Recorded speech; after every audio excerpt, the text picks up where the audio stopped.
Alors, Kering a publié un profit warning ici et le marché n'a pas apprécié cela, comme d'ailleurs avec tous les profit warnings. Donc, c'était une journée assez difficile pour les abonnés pour les investisseurs, les actionnaires de Kering.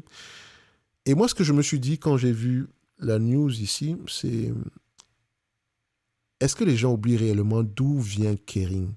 D'où vient Kering? Je pense qu'on oublie très très vite. Et on a souvent tendance à comparer Kering ici à du LVMH. Ce n'est pas la même chose, certes. Ok, mais Kering également, c'est pas si mal que ça.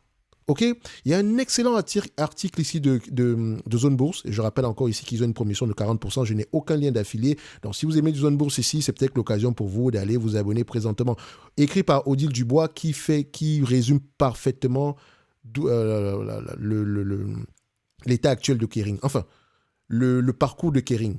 Alors, rétrospective factuelle, je pense que certains l'ont lu ici, moi je vais le commenter. Donc, nul doute que François-Henri Pinault aurait souhaité autre chose qu'un avertissement sur les résultats pour célébrer ses 20 ans d'anniversaire à la tête de la holding familiale Artemis, mais ni lui, ni son, ni lui, enfin, mais ni lui, si son illustre prédécesseur n'en sont à leur premier coup dur.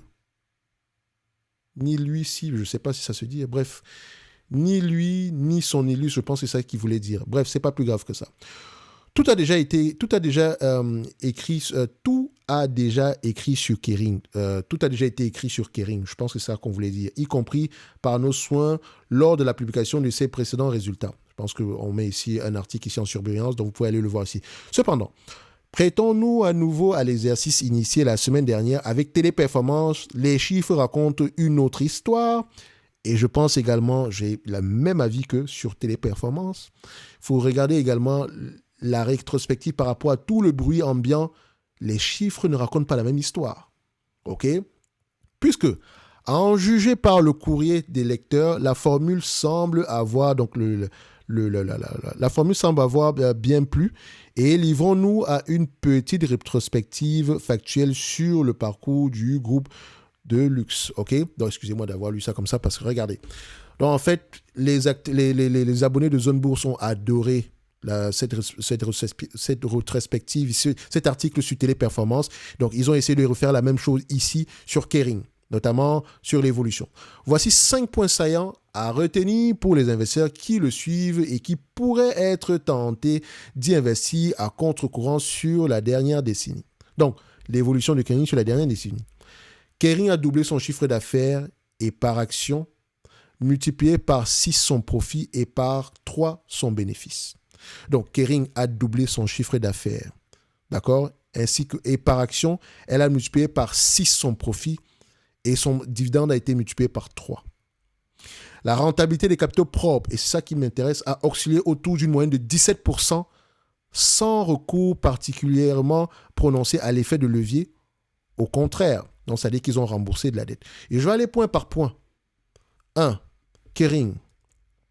On a parlé de l'augmentation des revenus, n'est-ce pas, sur les 10 dernières années. On prend ça, tac, tac, tac, et on ferme.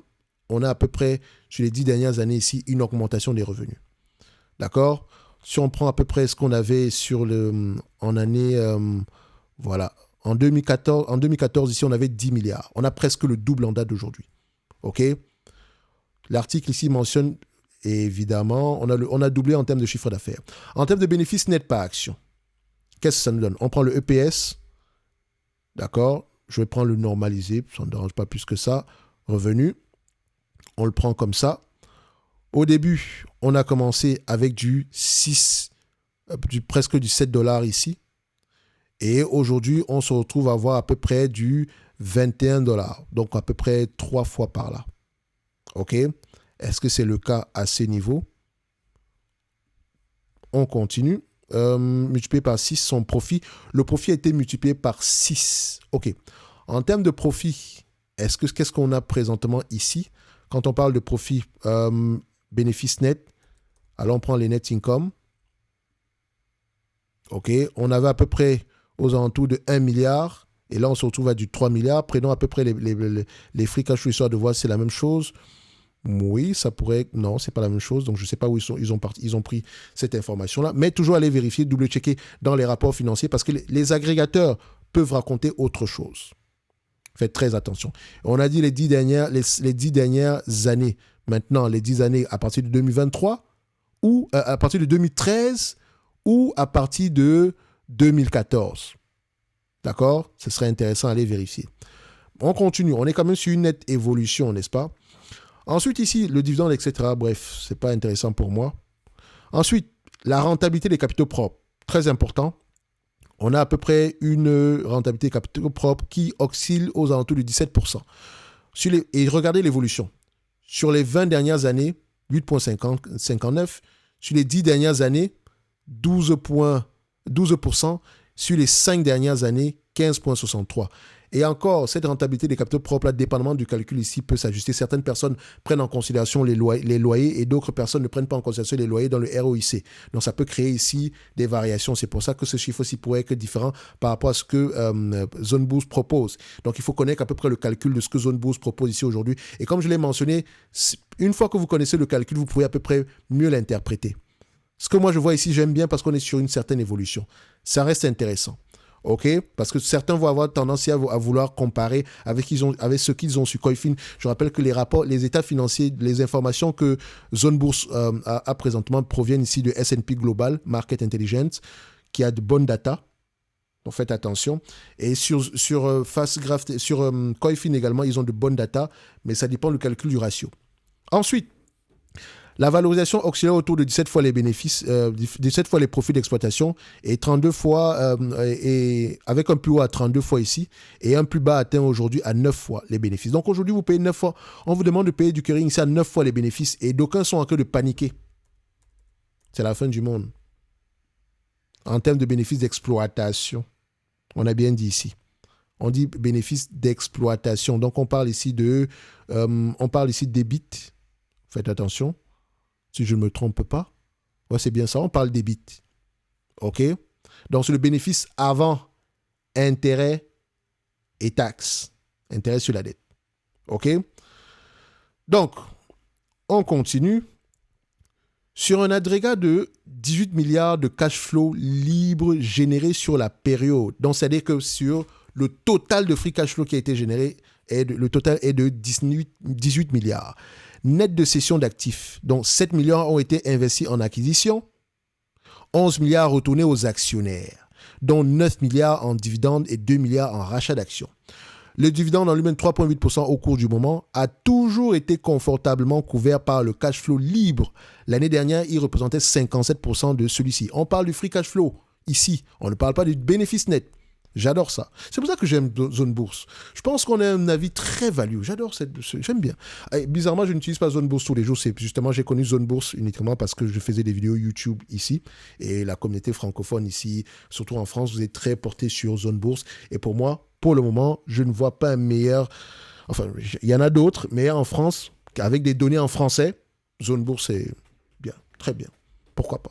Peut-être, pourquoi pas un partenariat un jour? Je n'en sais rien. Mais j'aime bien Zone Bourse.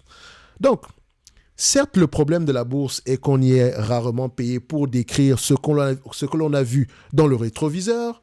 Donc, on n'investit pas en bourse en se basant essentiellement sur ce qu'on a vu dans le rétroviseur, donc les chiffres passés.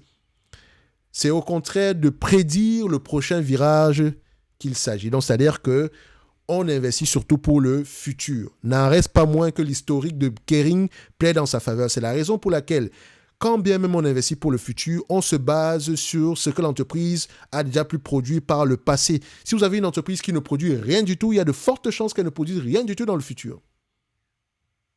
On parle de probabilité. Si vous avez une entreprise qui a tendance à être bien gérée dans le passé, qui avait tendance à être bien gérée dans le passé, il y a de fortes chances qu'elle soit bien gérée dans le futur. Donc, Kering en date d'aujourd'hui. Oui, Gucci, etc., c'est pas grave. Vous avez des entités comme Burberry, qui est également 15% de marge ici, qui est monomarque, qui se comporte également correctement. Et on oublie souvent ici que Kering, c'est de la consommation discrétionnaire. J'ai l'impression, parce que vous voyez luxe, vous pensez que le prix va augmenter tous les jours, les gens seront toujours là à acheter, etc. Non. Il y a des ralentissements, ça existe. Quoique Kering a connu également depuis plusieurs... Donc quand on voit ici Surprise, depuis plusieurs... on parle ici on a à peu près plusieurs trimestres, on a des résultats de moins en moins intéressants. Donc, ça fait à peu près, qui sont à peu près moins, les résultats qu'on obtient à peu près sont moins intéressants que les prévisions, donc à peu près depuis 2022 ici. Donc, ça fait presque, c'est la deuxième année présentement. Qui est la deuxième, nous n'avons même pas encore la moitié de la deuxième année présentement. Mais ça fait à peu près moins de 2 ans que Kering se porte mal. Entre parenthèses, mal, entre parenthèses. Parce qu'on a eu un effet Covid ici. Elle a peut-être moins bien supporté le virage ici de l'effet Covid que LVMH, qui est mieux diversifié. Parce qu'on a souvent tendance à comparer LVMH ici. Mais quand on prend ici du Kering, du point de vue free cash flow et bénéfices nets, rappelez-vous qu'il y a des investissements, etc. Donc, je prends les bénéfices nets ici. OK. Sur les dernières années, on a à peu près un business qui rapporte du 2,5 milliards. En termes de prévision, est-ce que les années sont tendance à faire de bonnes prévisions sur du Kering ici? On va se dire que oui.